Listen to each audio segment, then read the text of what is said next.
He contado esta anécdota alguna vez. Estábamos en un balneario de la costa argentina. Me acompañaba un dirigente de izquierda que por aquellos tiempos estaba en plena fajín electoral, por lo que había adquirido súbita fama. El cantautor Facundo Cabral, que en aquel momento atravesaba su pico de popularidad, se nos acercó tímidamente. Para nuestra sorpresa, dueño de una cordialidad inigualable, Cabral se dirigió al político de la novedosa fuerza de la Goya Argentina. ¿Usted es el futuro diputado?, preguntó tímidamente. Sí, soy yo, respondió el político. Qué gusto me da conocerlo, agregó el autor de No soy de aquí, ni soy de allá. Para luego, casi sin intervalos ni respiro, agregar. Solo quería decirle que en algún tiempo yo también fui de izquierda. Sí, fui de izquierda, hasta que el capitalismo me dio una oportunidad. Luego, sin más, Cabral volvió a tendernos la mano, siempre dueño de una tierna sonrisa, y se retiró como había llegado, casi como un niño que no había querido privarse de una tierna y agria picardía. No entendía aquel gesto de Cabral como una crítica ideológica a su sorprendido interlocutor.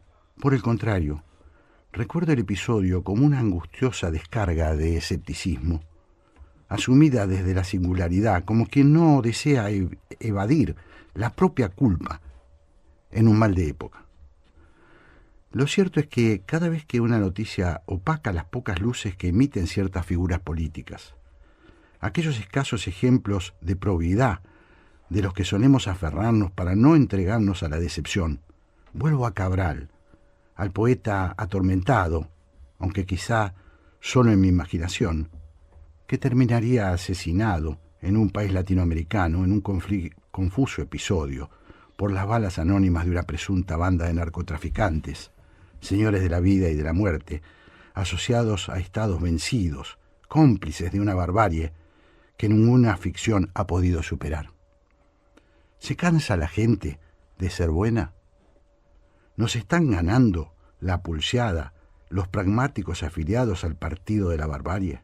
¿Se trata acaso de aceptar sin más que hay una sola faceta de la condición humana, la que alberga en la codicia, el uso de la fuerza y la prepotencia como únicas formas de civilización? No pretendemos, claro, practicar un buenismo insustancial, ni desconocemos que el mal late también en el corazón de la especie. No hablamos de idealismos impracticables ni de prédicas religiosas. La ley y el derecho también han sido obras regadas con sangre y sufrimiento. ¿Hemos llegado acaso a la conclusión de que fueron instrumentos errados y que lo único que nos queda es retomar el camino del matonismo? Poco debatimos sobre estas cosas en estos tiempos turbulentos. Es indudable que el mundo atraviesa un momento de enormes convulsiones. La guerra en el Golfo Pérsico nos puso ante dilemas que, aunque no son nuevos, van acompañados ahora por una profusa crisis de reglas que, hasta hace poco tiempo, regían, al menos formalmente, la negociación entre los estados. El lenguaje de época sí que es un desafío que nos incumbe particularmente y sobre el que quienes confiamos en la conversación y los pactos entre distintos deberíamos, creemos, involucrarnos más. No podemos naturalizar la sinrazón. No podemos aceptar el matonismo como políticas de Estado. Son tiempos confusos. La guerra lo invade todo. No solo afecta a quienes la sufren directamente, contamina las relaciones humanas. Los líderes de una época de radicalización y conflictos bélicos imponen también un lenguaje, una cultura. Nos están obligando a optar, pero no necesariamente entre civilización o barbarie, sino entre distintas formas de la barbarie. De esa trampa nos gustaría, desde nuestro modesto lugar de hacedores de cultura, hacer alguna contribución. No se vislumbran por ahora en el debate público argentino discusiones interesantes sobre estas temáticas. Cuando el presidente inaugura las sesiones ordinarias del Congreso Nacional, no hace docencia ni siquiera sobre sus propias convicciones ideológicas. Va también a la guerra, hace su guerrita de entrecasa, con el pasado nefasto del que estamos tratando de salir. La moralidad pública no figura, salvo retóricamente, en la agenda oficial. Se siguen llenando casilleros con personajes de dudosos antecedentes. Cuesta en estos momentos alentar expectativas, porque otra vez, en lugar de convocarnos, nos invitan a seguirlos. En lugar de convencernos, nos vuelven a pedir que optemos. Nos quieren meter en su propia guerra. Vamos a intentar, como lo hacemos cada domingo, debatir alguna de estas cuestiones. La única opción a los gritos no puede ser el silencio, la obsecuencia o el conformismo. A nosotros, al menos, esas ofertas no nos parecen tentadoras. Queremos cambiarlas. Hablar. Ceder la palabra. Escuchar. La 1110 presenta Haciendo Pie. Un programa que promueve el intercambio de ideas sin prejuicios. Haciendo Pie. Todos los domingos a las 12. Jorge Sigal, por la Radio Pública de Buenos Aires.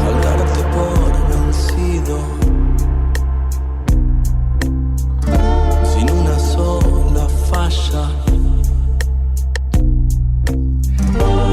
Buen mediodía de domingo. Hoy es 8 de marzo, Día Internacional de la Mujer.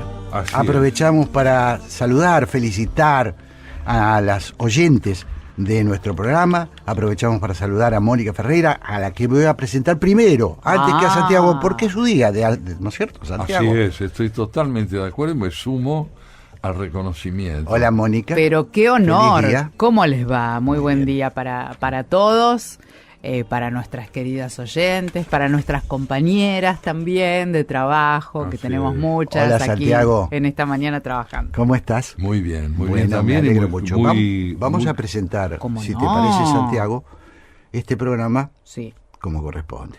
Veámoslo.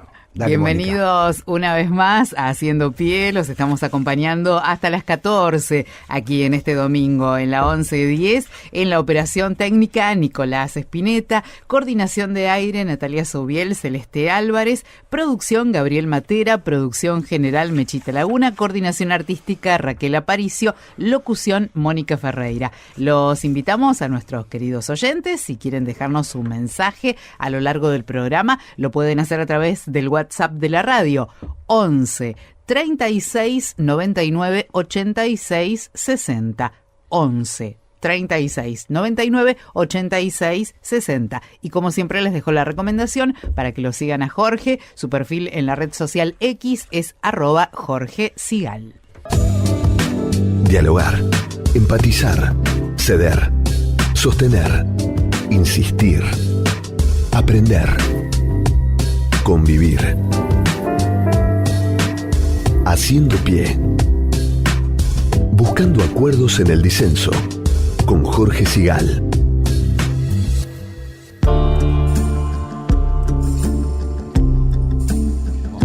Es doctor en Ciencias Políticas por la Universidad de California y especialista en política comparada de América Latina y la relación entre capitalismo y democracia. Investigador principal del CONICET en la Escuela de Política y Gobierno de la UNSAM, donde anteriormente se desempeñó como decano.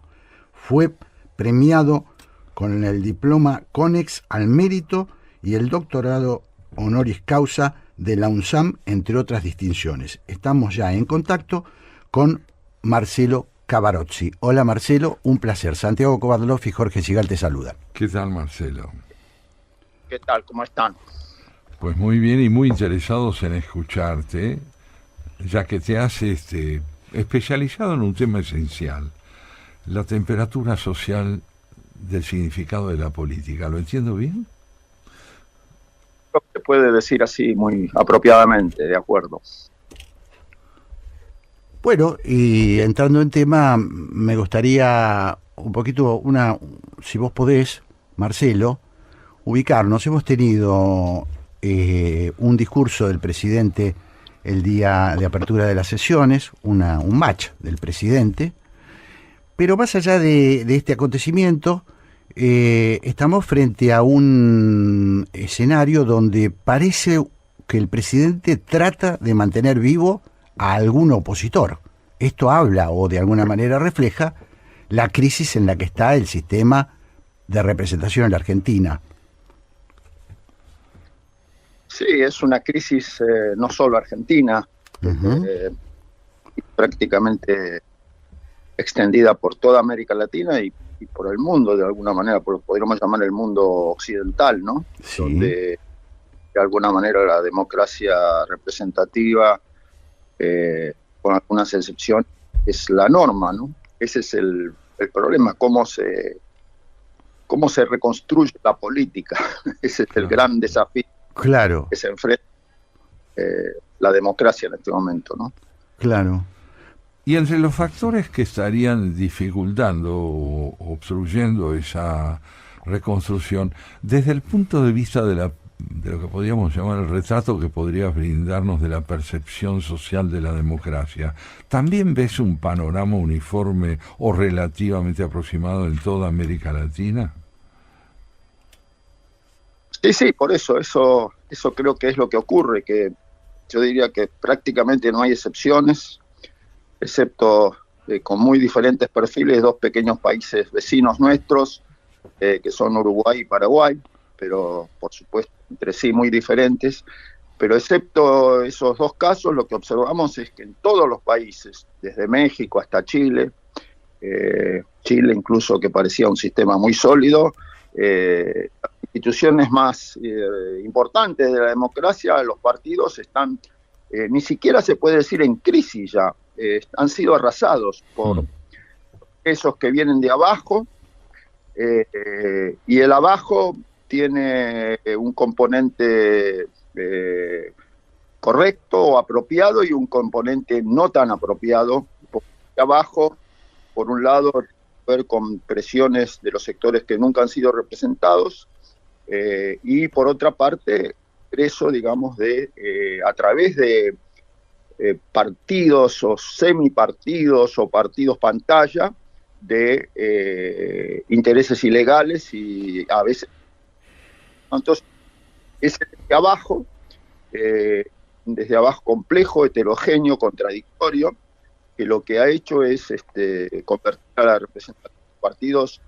El Perú es el caso extremo de eso, pero se da en prácticamente casi todos los países, abarcando a todo el espectro partidario o a una parte del espectro partidario. Entonces, el tema principal es cómo se hace política ahora, claro, ¿no? Cómo se hace política, y eso lo refleja el Latino Barómetro, que es una encuesta construida desde la década del 90 por una excelente socióloga chilena, que muestra que la democracia y las instituciones de gobierno, todas, tienen muy crédito en la ciudadanía.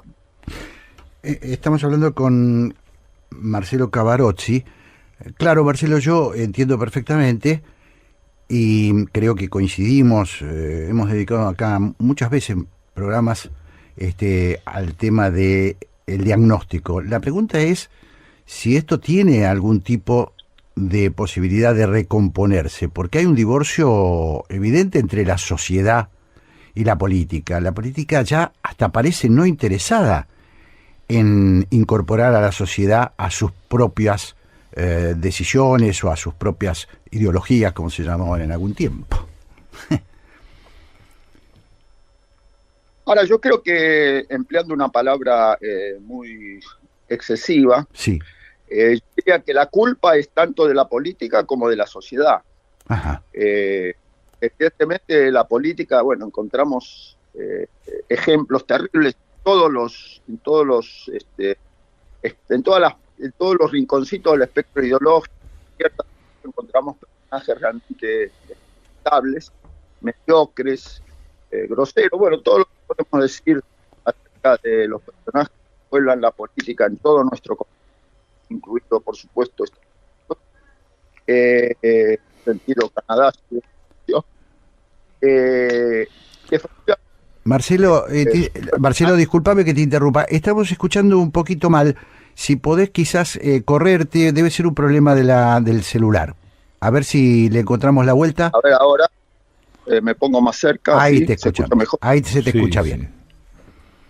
Sí, no, decía que es un problema evidentemente de una política que está poblada por personajes mediocres y poco representativos, pero al mismo tiempo es una sociedad que no en los últimos 10 o 15 años viene experimentando cambios desde la década del 80, en el cual, sobre todo en América del Sur y también finalmente en México, se ha tenido un tránsito a la democracia, pero bajo ese tránsito, paralelamente al tránsito a la democracia, la sociedad se ha transformado, han desaparecido los referentes que había tradicionales, actores sociales más o menos definidos, clases sociales. Ahora todo está más pulverizado, desbordado, y entonces en ese sentido es también la sociedad, una sociedad que ha cambiado y aparentemente no sabe o no le interesa hacer política en el sentido clásico, ¿no? Entonces el cómo se remedia eso es un desafío extraordinariamente difícil, ¿no? ¿Cómo se hace para y por supuesto en nuestro continente, en América Latina, agravado por el hecho de que cada sociedad nacional es un espacio, no hemos sabido armar redes regionales efectivas, como es el caso de Europa de alguna manera, como es el caso de Norteamérica, con todas las diferencias que hay entre Canadá, Estados Unidos y México. No, acá en América del Sur, ni que hablar de América Central, lo que tenemos son países aislados, que no se dan cuenta que en este mundo de grandes bloques, no se saben algunos de ellos cómo combinan objetivos económicos, políticos, militares, ideológicos. Grandes bloques dominan efectivamente el escenario mundial y América Latina va a la deriva de alguna forma. Vos recordarás seguramente conmigo aquella sentencia o frase de Sarmiento, que decía que era preciso educar al soberano, estableciendo una distinción muy clara entre la libertad que se había ganado ante el enemigo en la emancipación nacional y la necesidad de que esa libertad estuviera resguardada por una educación cívica sólida y clara. Uno inferiría del panorama que estás presentando que el porvenir de la democracia representativa es realmente muy oscuro e incierto, y que la perspectiva, digamos, de la desorganización democrática guardaría relación con la posibilidad del resurgimiento de gobiernos que no tuviesen que ver con una vida constitucional plena. ¿Lo sentís así o exagero? No, totalmente, estoy de acuerdo. Acá en nuestra región tenemos ejemplo de países, por ejemplo, han sido penetrados por ideologías o países totalitarios, la presencia china. Nunca nos debemos olvidar. A mí me sorprende cuando Acércate por favor al celular. ¿No se escucha? Ahora sí, cuando se acerca más, sí. No, digo que a mí me sorprende que cuando los funcionarios norteamericanos hacen la lista de agravios que han sufrido y ataques que han sufrido a manos de Irán, no se menciona los ataques que sufrió la Argentina en la década del 90, ¿no? Que muestran cómo efectivamente un tecnismo fundamentalista tiene todavía presencia en otros países. Afortunadamente no en la Argentina, pero tiene todavía, o tuvo hasta hace poco presencia en Venezuela, lo tiene en Cuba y demás, por un lado del espectro. Y por el otro lado del espectro nos encontramos con personajes como Bolsonaro, cuyo hijo puede llegar a ser presidente de Brasil en los próximos meses. En este momento está empatado en las encuestas con Lula, o sea que el riesgo de que un Bolsonaro llegue a la presidencia en Brasil es grande. O sea que en ese sentido, evidentemente, esta carencia de fervor cívico, de educación cívica, como ustedes mencionaban, Sí. es una carencia que se da en todo el continente, por no decir el mundo occidental, y que efectivamente de alguna manera se refleja en la necesidad de que haría falta un Sarmiento del siglo XXI ahora, evidentemente. Ujú. Estamos hablando con Marcelo Cavarozzi, doctor en ciencia política. Marcelo, estaba pensando que me gustaría saber si vos tuvieras que proponer algo, si vos tuvieras que... porque digo, acá estamos volviendo concretamente a la Argentina. Hemos tenido un discurso presidencial el domingo de apertura de sesiones, aparentemente un intento por hacer revivir, darle un pulmotor a una oposición tal cual la conocimos como oficialismo, me refiero al kirchnerismo. Pero si vos tuvieras que tirar alguna punta, es decir, yo creo que el proceso debería empezar por acá. Te he escuchado, y creo que ahora lo acabas de decir también, que no es lo mismo la Argentina, por ejemplo, que Brasil, que no es lo mismo lo que sucede en algunos, pequeños casos que tenemos, ¿no? ¿Qué se te ocurre? ¿Qué sugerirías?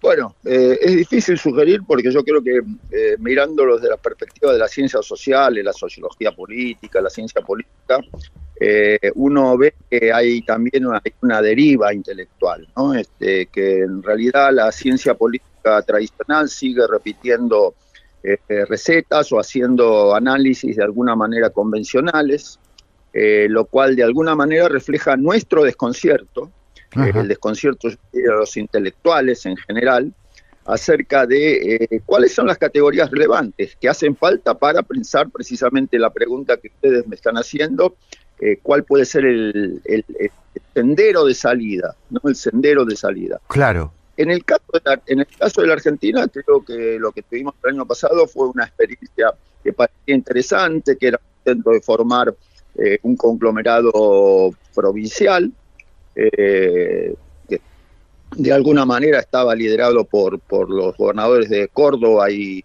Santa Fe. Y bueno, vimos que también ese intento naufragó.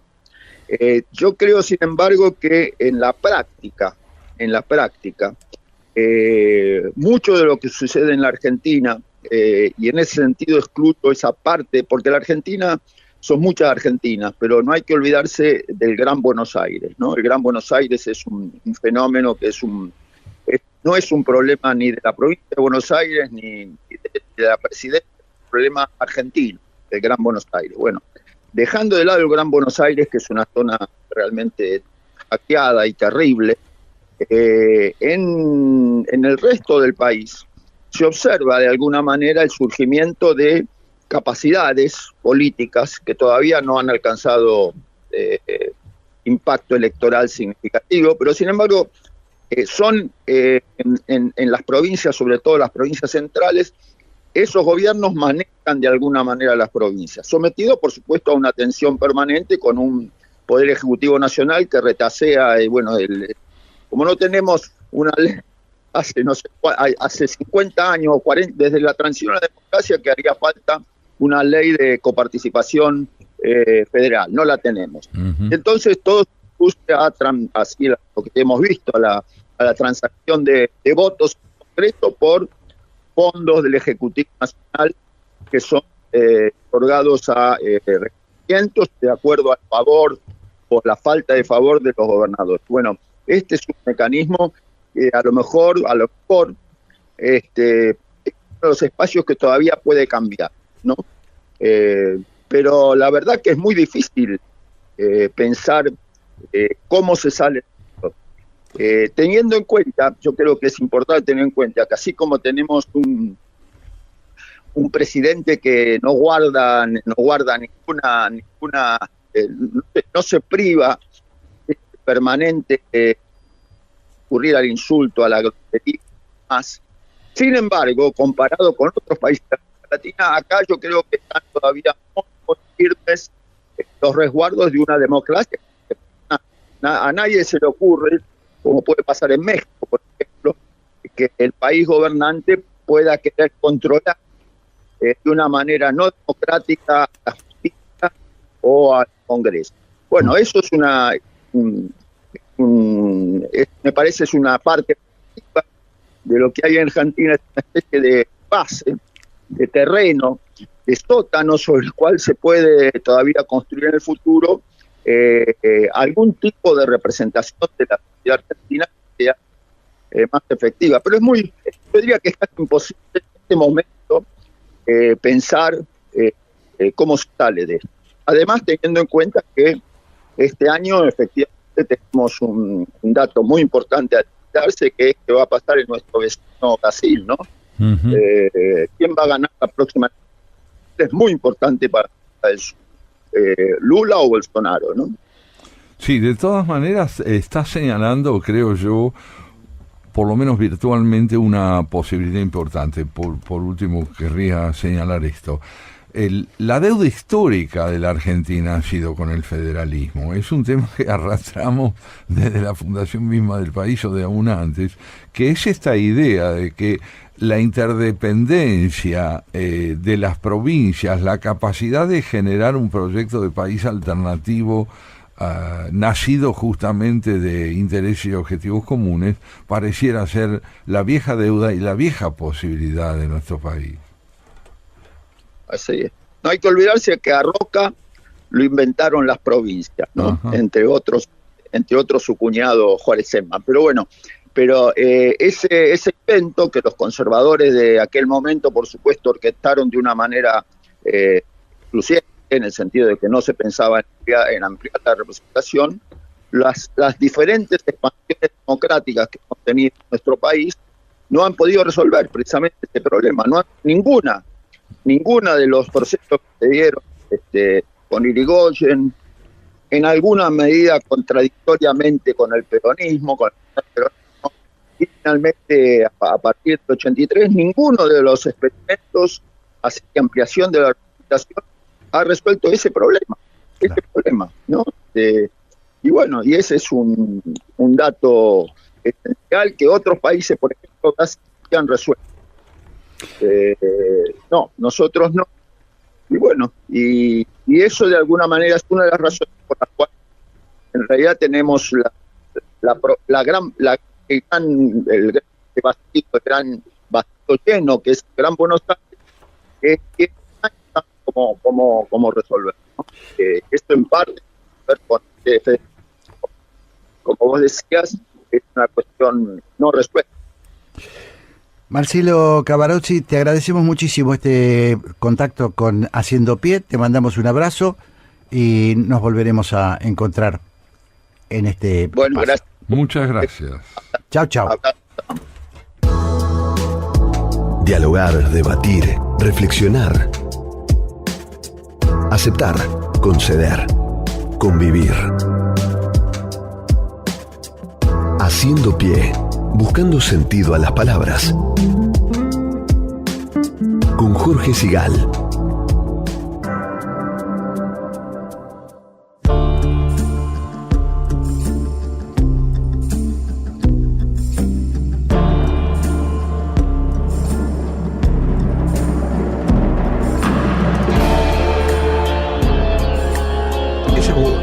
Abogado, jurista y promotor cultural, reconocido por su labor en el ámbito del derecho administrativo y su activa participación en la vida civil y cultural de España y Argentina. Fue el fundador y director de la revista Intramuros, una publicación especializada en biografías, autobiografías y memorias. En X, él es @Beltrán Gambier. Y ya estamos entonces en contacto con Beltrán Gambier. Hola Beltrán, te saludan Santiago Kovadlov y Jorge Sigal. Hola Beltrán.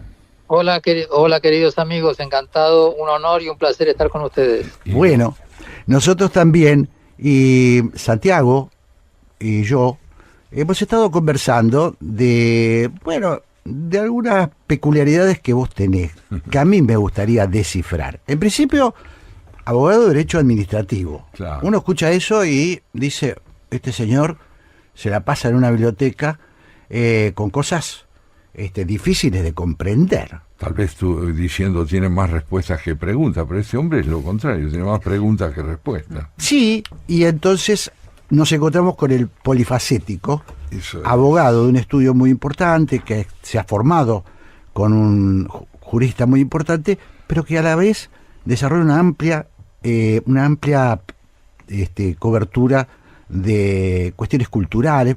Contanos un poquito qué te mueve, Beltrán.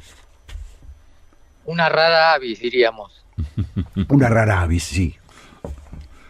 Sí, bueno, yo en los años 90 trabajé fuertemente con Juan Carlos Casaña y otros compañeros en los temas de la privatización y posprivatización. Pero ya en aquel momento me nació una vocación cívica rara para mis socios de aquel entonces, y empecé a mirar con cariño a Poder Ciudadano y otras organizaciones como Greenpeace, y admiraba lo que hacían. Y yo estaba, digamos, trabajando para las grandes empresas que estaban en ese momento tomando los servicios públicos de Argentina. Pero traté de combinar una cosa con la otra y lo logré. Empecé a hacer acciones judiciales, algunas de ellas con mucho éxito, que son hoy casos líderes, contra actos del poder público que yo consideraba arbitrarios, y la justicia me dio la razón. Y hoy se estudian en los manuales de derecho administrativo como casos líderes, casos que fortalecen la sociedad civil. Algunos de ustedes, por ahí ustedes los conocen, por ejemplo el caso de Menem lo hizo, que fue muy conocido, Sí. o el caso de Teatro Odeón también. Pero son un poco largos de explicar, solamente los menciono para que los oyentes tengan referencias. Pero deciros un poquito, por ejemplo, tomemos el caso Odeón, Ajá. Teatro Odeón. ¿Qué fue lo que pasó? Rápidamente, ¿no? Como para entender tu Rápidamente, rol. sí. Mi rol fue así. Yo trabajaba en Corrientes, entre Florida y San Martín, y pasaba todos los días por Corrientes y Esmeralda, y veía la playa de estacionamiento que quedó después de que se demolió el Teatro Odeón, Sí. que estaba protegido, Sí. pero se desprotegió especialmente para demolerlo. Bueno, ahí hay una ley todavía vigente, que es la ley 14.800, que obliga a construir un teatro donde se demuele uno. O sea, esa ley en tiempos de Menem fue vulnerada porque Roque Fernández dictó una resolución diciendo que por la desregulación ya no existía más la obligación de construir un teatro. Y contra esa decisión de Roque Fernández hice un amparo que gané, que es el del Teatro Odeón, y entonces quedó vigente la obligación de construir un teatro. Y ustedes me preguntarán, ¿hay un teatro en Corrientes y Esmeralda? Pues no. Hay unos espacios libres, pero no está cumplida la obligación todavía de construir allí unas salas teatrales como exige la ley. Y no hay ciudadanos que sigan mi camino, y ahí está el espacio teatral riéndose de los ciudadanos de Buenos Aires, que no saben hacer cumplir la ley, o no pueden hacer cumplir la ley, o no quieren hacer cumplir la ley 14.800. Y Bueno, las autoridades, por supuesto, nada hacen. Estás retratando un problema que trasciende el ejemplo específico que nos traes, y es la relación entre la ciudadanía y la ley, entre las posibilidades que abre una alternativa a la cultura como la que vos lograste, y el hecho de que el eco de esta iniciativa pareciera no haberse producido. Eso te debe haber llevado a algunas preguntas en torno a la cultura cívica de nuestro país. Sí, me llevaron, pero lamentablemente la respuesta es pura frustración, porque tiempo después de yo radicarme en España, una organización que admiro mucho, que se llama Basta de Demoler, que por ahí la conocen, logró un hito jurisprudencial parecido a los míos, y consiguió que una estación de subte se hiciera conforme a derecho y no en un lugar que estaba prohibida. ¿Y qué hizo el gobierno de la ciudad de Buenos Aires? Demandó a Basta de Demoler en un juicio millonario de daños y perjuicios, que todavía está vivo. Entonces, el poder público a veces disuade a los ciudadanos o a la sociedad civil de actuar en defensa de la legalidad y del interés público. Y eso es tremendo, deprimente. Te voy a correr un poquito para llevarte a Intramuros, tu revista, y esa, digamos, me gustaría saber ese espíritu de autorretratos que vos le pedís a la gente en pocas líneas. ¿Por qué te te empecinaste en esta cuestión de las autobiografías, de lo que sería un currículum breve de una persona. ¿Por qué te parece tan importante? Bueno, llevo 30 años pidiéndole a la gente que escriba lo que yo denomino autobiografía mínima en 1000 palabras. Sí. El primero que la escribió fue Ernesto Shaw en 1995.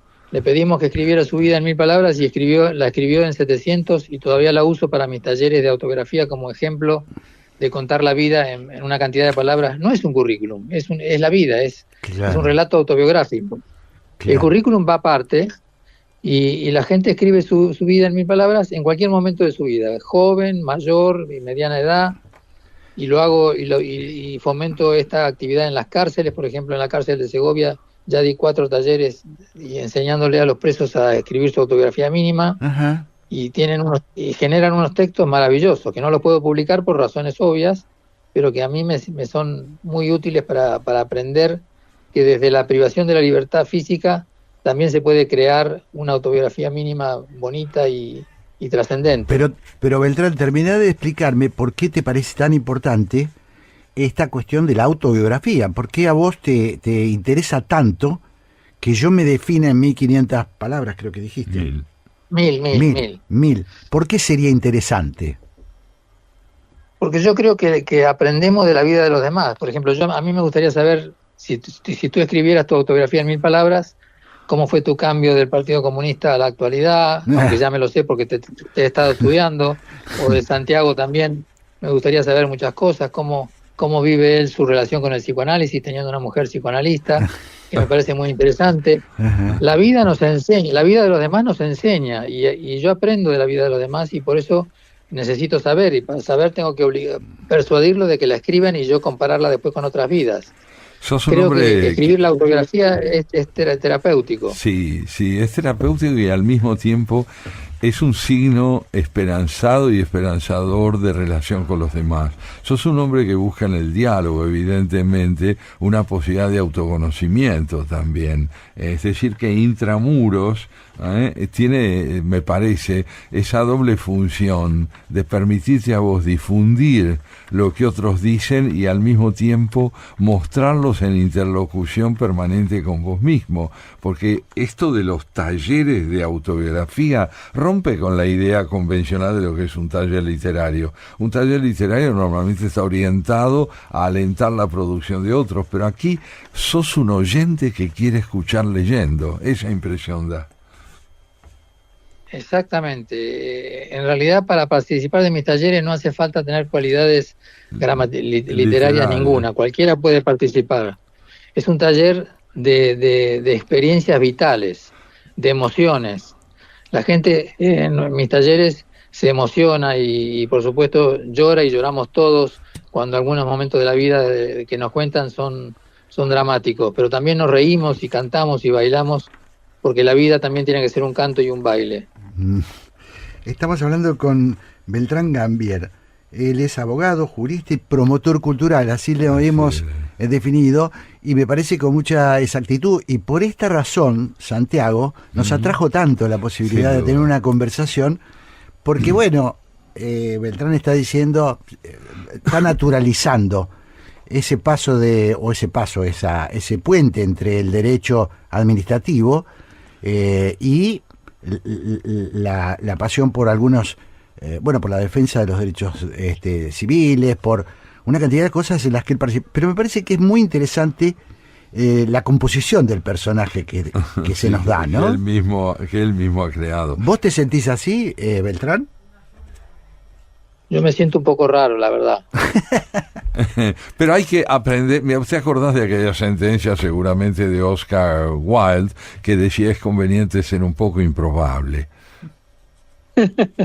Tal cual. Oscar Wilde es un admirado. Y decime una cosa, en España también estás metido en algunos líos, ¿no?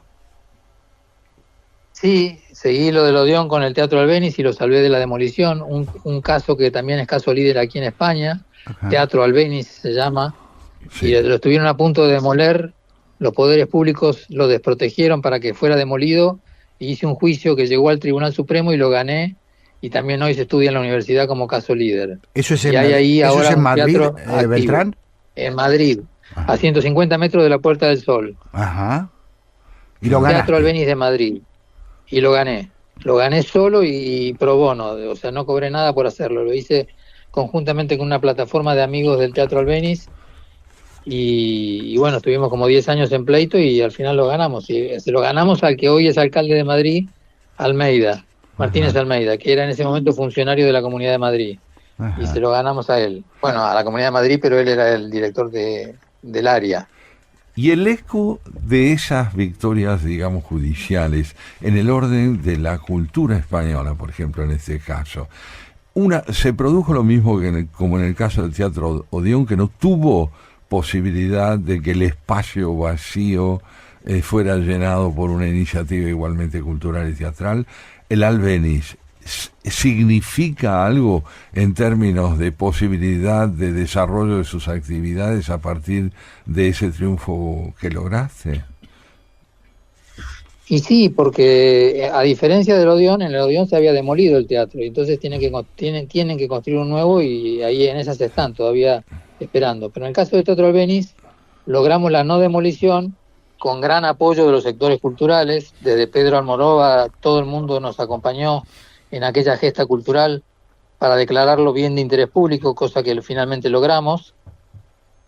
Y bueno, hoy es un teatro privado, no hay dinero público de por medio, y lo único que lo protege es que no pueden hacer otra cosa que no sea actividad teatral. Claro. Los condenaron a la cultura. Lo condenaron, exactamente, muy buena definición. Lo condenaron a hacer teatro, lo condenaron a la cultura.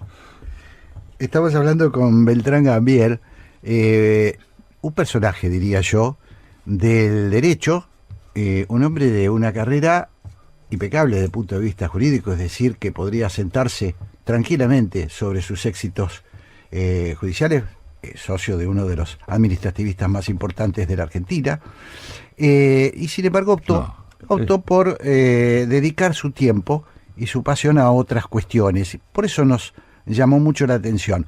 ¿Cuáles son las figuras con las que te relacionás? ¿Te relacionás con el mundo de la cultura española? ¿Te relacionás acá con artistas?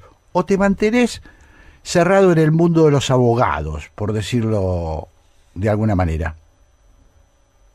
No, estoy en los dos mundos. Ajá. Tanto en Argentina como en España me relaciono mucho con el mundo de la cultura y si es que si no me relaciono con el mundo de la cultura, la causa del Odeón terminaría para siempre. Yo creo que todavía tiene una esperanza. Espero que este programa de radio sea escuchado por alguna cabeza sensible y que me llamen por mensaje directo de Twitter para decir qué es lo que hay que hacer, y yo le diría qué es lo que hay que hacer para lograr el éxito definitivo y lograr que se abra una sala de teatro en el Teatro Odeón, donde fue el Teatro Odeón. Pero no dejo de tener relación con juristas. Por ejemplo, acabo de hacerle una entrevista a uno de los máximos juristas del derecho italiano, vivo todavía, que acaba de cumplir 90 años, Sí. y le hago una entrevista preguntándole por los temas que a mí me interesan del derecho administrativo, pero por supuesto que le dedico 3 o 4 preguntas a que me cuenten qué música le emociona, qué libro lee, Claro. qué poesía lee, qué película de cine le interesa o ve, Claro. y me lo cuentan y lo publico en mi blog, porque tengo un blog que se llama Blog de Intramuros, que tiene muchas visitas también. Claro. Ahora, Beltrán, vos fuiste un privatista, o sea, un cerebro que dijo, a estas cosas hay que privatizarlas. Y hoy pareces un poco volcado hacia la defensa, por lo menos en algunas áreas, del Estado. ¿Cómo compatibilizás estas cuestiones? Bueno, yo no me definiría a mí mismo como privatista. Ajá, Yo ajá. trabajé profesionalmente en un proceso político de privatización Sí. que se hizo a partir de la ley 23.696 en aquella época, en los 90, Sí. de Menem y Cavallo. Sí. Y bueno, yo era un profesional que ejercía la abogacía en derecho administrativo y nuestros clientes nos requerían servicios para las privatizaciones o Claro. las postprivatizaciones. Hoy estoy más mirando qué es lo que le corresponde al Estado hacer en tema de seguridad, cultura, educación, defensa, porque hay cometidos del Estado que no se renuncian y que son permanentes y definitivos. algunas cosas las pueden hacer los privados y hacerlas bien o mal, pero hacerlas los privados, y otras cosas son también del Estado. Por ejemplo, miro con totalmente absorto el último decreto de necesidad de urgencia del presidente Milei sobre los servicios de inteligencia, un tema que a mí me interesa muchísimo. Sí, claro. Y no me explico cómo todavía no hay un juez que dicte una medida cautelar para paralizar ese decreto de necesidad de urgencia, porque realmente hay una violación de la separación de poderes grosera. Hay amparos, pero no sigo con tanto detalle los resultados, pero sigo siempre lo público con mucho interés, y los decretos de necesidad de urgencia son eso, son instrumentos que tienen que usarse bien y habiendo realmente necesidad y urgencia. Y acá no parece que en el tema de inteligencia hubiera necesidad y urgencia, y ese decreto para mí va a terminar anulado por la Corte Suprema de Justicia de la Nación. Es notable la propensión, Jorge, que encontramos en Beltrán Gambier a proceder siempre, yo diría, de una manera orquestal, vinculando el campo de la ley y la cultura, porque están enormemente unidas en los ejemplos que da. Cuando habla de ejemplos como el Odeón, o como ejemplos del teatro español, lo que uno advierte es que el derecho y la cultura aparecen en él como hechos inescindibles y no como realidades fragmentarias como suele presentárselo. Por un lado está el mundo judicial, por otro lado está la cultura, son como segmentos feudalizados normalmente en la comprensión general que se tiene. Él los enlaza, y acá me permitiría por eso decir que hay un espíritu renacentista en tu actitud, Beltrán, un espíritu de conjunción, de descubrimiento de parentescos imprescindibles. Me encanta la definición, pero me parece que me queda un poco grande. Ojalá fuera renacentista de verdad y tuviera el éxito de los renacentistas. Bueno, no te olvides que de todas maneras el éxito de los renacentistas fue reconocido bastante después de ello. Tal vez vos tengas esa misma fortuna. Bueno, me parece que... Fortuna, no, Beltrán, agradezco tu humildad, sí. Pero bueno, me parece que está bien poner esta conversación, esta entrevista, en el plano de estamos frente a una persona que ha logrado sintonizar, que ha logrado combinar sus conocimientos jurídicos, que sigue siendo un abogado administrativista muy importante, pero que también le ha dado lugar a cierta sensibilidad por lo cultural, y no es poco si tenemos en cuenta la época en la que estamos viviendo, la que estamos atravesando, en medio de la guerra. Bueno, supongo que tendrás una reflexión, si te parece, final sobre esta cosa. Tenemos 1 minuto, así que es tuyo. Bueno, la verdad es que reflexionar sobre lo que está pasando en el mundo ahora con este hombre que tenemos en Estados Unidos de América es difícil y terrorífico, porque está contagiando a las sociedades, a las comunidades, de miedo y de pánico por lo que pueda pasar. Claro. Ustedes, llevamos 8 días de guerra vinculada con el Medio Oriente, y no sabemos si van a ser 8 días, 8 meses, 8 años, o lo que va a ocurrir. Y mientras tanto hay líderes de países que apoyan ese accionar de este hombre, de este señor de Trump, y lo apoyan no por convicción, sino por conveniencia política, por alineamientos políticos. Y eso es tremendo, porque estos señores de la guerra hacen aquello que creen conveniente para sus intereses, y lo siguen atrás todos los otros que tienen miedo de desalinearse para perder ventajas comparativas vinculadas con la política económica, con la política arancelaria, etcétera. Pero a mí es un tema que me excede. Claro. Yo miro el tema de la realidad política mundial con esto de la guerra, y la verdad que me da miedo, y lo reconozco. Si tuviera que poner un renglón en mi autobiografía mínima, diría que siento miedo de lo que está pasando. Beltrán, ha sido un cierre magnífico, te agradecemos muchísimo este contacto con Haciendo Pie, y nos volveremos a encontrar seguramente para seguir charlando. Te dejamos un fuerte abrazo y un profundo reconocimiento por lo que llevas adelante. Muchísimas gracias, Santiago y Jorge, los admiro y los quiero. Un abrazo fuerte. Chao, hasta pronto. Igualmente.